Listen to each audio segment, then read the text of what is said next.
healthy grass, orchard grass, clover, alfalfa. Hey guys, welcome to Forage Friday. Today we're going to cover should you feed alfalfa hay. A lot of people in the horse community, sometimes they'll hear, alfalfa is only for race horses and performance horses. Don't feed your horse alfalfa; it's going to make it hot. These are kind of the common things a lot of horse communities and equine communities will hear. But today we're going to answer one simple question: should you feed alfalfa hay?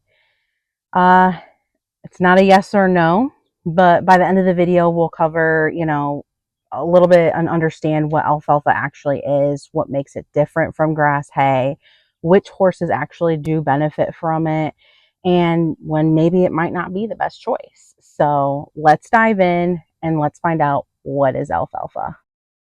So what is alfalfa? So alfalfa is not a grass like many people think it is. It's actually a legume. It's similar to like clover or peas, and this essentially makes it higher in its protein. And a lot of equine owners, you'll hear they want high crude protein within their hay. So how does this happen? How does alfalfa have such a high crude protein? So alfalfa forms this partnership with beneficial bacteria on its roots. And what this bacteria does is it pulls nitrogen out of the air and it converts it into a form that allows the plant to build these proteins. So what that means is that the higher protein content isn't something that's added during processing or anything. It's just simply how the plant grows. So another unique characteristic of alfalfa is its deep root system. And mature alfalfas, they can reach and access water um, a lot easier than shallow rooted plants can. So this helps them access minerals and water and other things that, the other grasses and roots of, other grasses wouldn't be able to do so. This contributes naturally higher to their calcium content and overall nutrient density. So why is alfalfa more nutritious? Alfalfa does tend to have higher protein, more calcium, and it is more digestible energy. But that doesn't necessarily make it a better hay or feed for your horse. You can think of it as a good way to compare it to is foods for people, right? An endurance athlete is probably or most likely not going to have the same diet as somebody who just, works at a desk job. And the same applies to horses. You have to look at the horse as an individual. What's the age? What's their workload? What's their nutritional, requirements? Their overall health, their body condition. It all plays a part in what should be the best hay for your horse. So, does alfalfa make horses hot? This is probably one of the other biggest myths in equine nutrition. A lot of people believe that alfalfa causes horses to get higher in energy, excitability because of the protein, and that's just simply not true.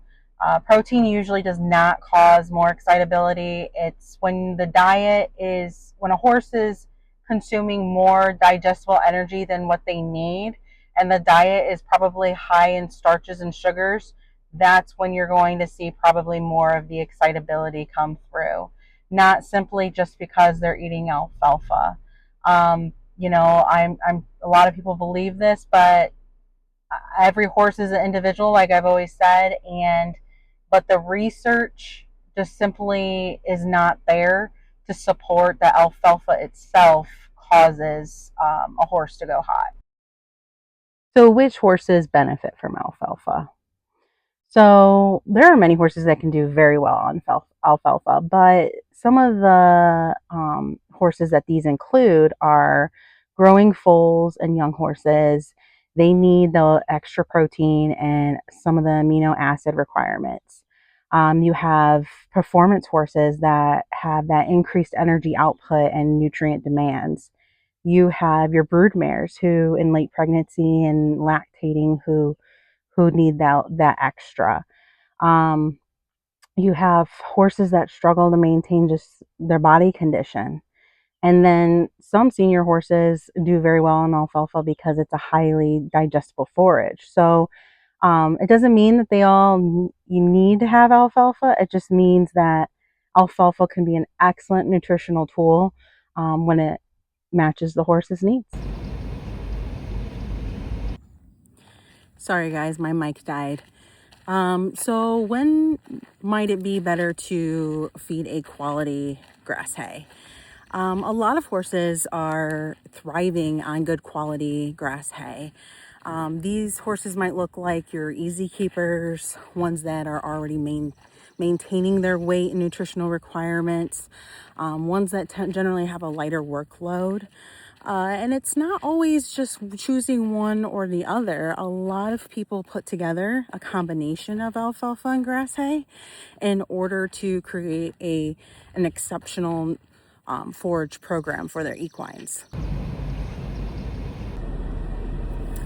Some tips for some good alfalfa. When you're looking at a bay of good alfalfa, you don't want to just look at the like just the stems. You want to check for the leaves. The leaves are what hold most of the protein and the nutrient dense requirements that you're looking for. The stems hold some good fiber, but it's if it doesn't have a lot of leaves because of, harvesting and handling and things of that nature, it might have lost some of that good nutrients that you're looking for. So definitely when you're looking at hay to purchase, don't just look for the color. I know that that's like a big thing for a lot of people. Oh, the greener the better. That's not always the case. Look at maturity, smell, there's different things, how many leaves, there's all these different components that make up a good bale of hay. And when you can, also I recommend a hay analysis because it's going to give you that valuable information as well. Alfalfa can be a great nutritional forage for a horse. It's not about following trends or believing myths. I think that it's always a maybe.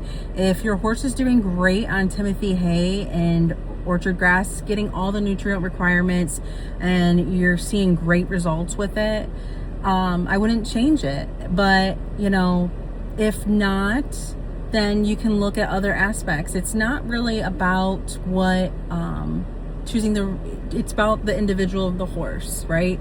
It's about doing what you need to do in producing a forage program and to bring those nutritional requirements for that horse and that individual. So on that note, tell me, do you feed alfalfa, grass hay, or maybe a little combination of both? If you like this content today, please like, subscribe. I would love to see the channel grow. And if you like science-based equine nutrition education in a practical way, that's my goal with this channel, is just to make sure that everybody has a way of understanding it in a practical way. And with that, I leave you. Remember, every phenomenal feeding program starts with forage first.